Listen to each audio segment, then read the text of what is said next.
I'm Megan Moran, and I am the Executive Administrator at Artistry in Syracuse Inc. My dad's been in this business for about 30 years. He's ran Artistry in Wood.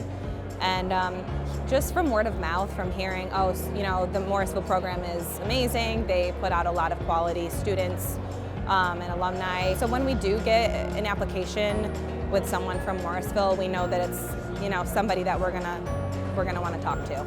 There's a lot of opportunities with the programs, because with the Wood Tech program, it gave you an inspiration of how a business works, because it also gives you the business aspect of woodworking and how to start your own business doing it. We just really appreciate what Morrisville has given us, because yes, you're still going to train someone because they're new, but not specifically because they don't know what they're doing. It's just that they need to know how we run. They're ready to learn, and but equally they bring knowledge with them too, which is priceless when you're running a company, a busy company.